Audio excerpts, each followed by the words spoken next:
Good evening, ladies and gentlemen. So today we have one interesting question which reads to say, given that Z1 is given by that and Z2 is given by this. So we are told to find Z1 plus Z2. So what we do, for you to understand this, you need to know what complex numbers are. So complex numbers are made up of real parts and imaginary parts, where A is the real part and BI is the imaginary part. So you only add the real part to the real part. So we have 4i plus 1 minus 2i. So we know for sure that 3 plus 1 is equal to 4, and 4i minus 2i is equal to 2i. So this is how you basically add complex numbers. Then we have our second one, which is Z1 multiplied by Z2. So we just do the distributive multiplication for you to be able to multiply complex numbers. So we know for sure that 3 times 1 is basically 3. 3 times negative 2i is basically negative 6i. 4i times 1 is basically 4i.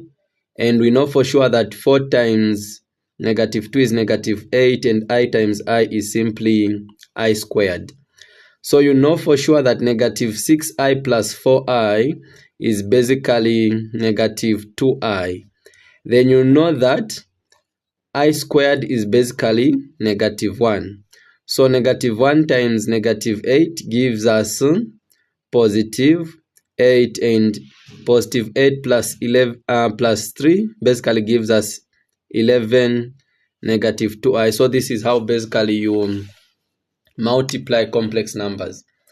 So we have our third question, which is division. So we are told to divide Z1 by Z2. So when we are dividing complex numbers, we always use a conjugate of the denominator. So we multiply this by the conjugate of the denominator, and the conjugate of the denominator is this expression which we have.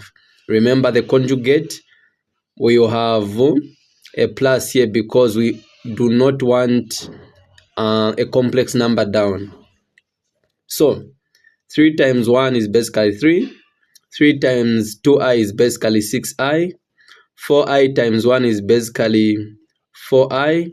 And 4i times 2i is basically 8i squared.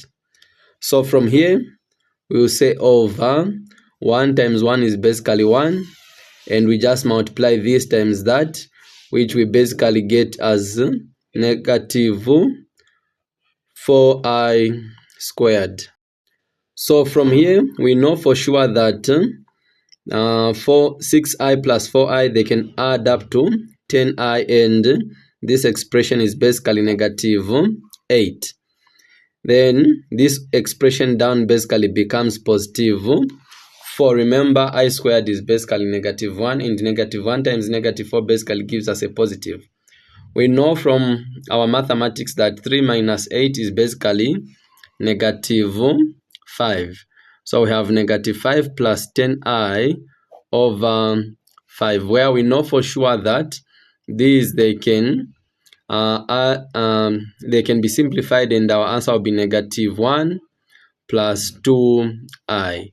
So this is our final answer, and this is how you tackle such kind of situations. Your host, Golden Zulu.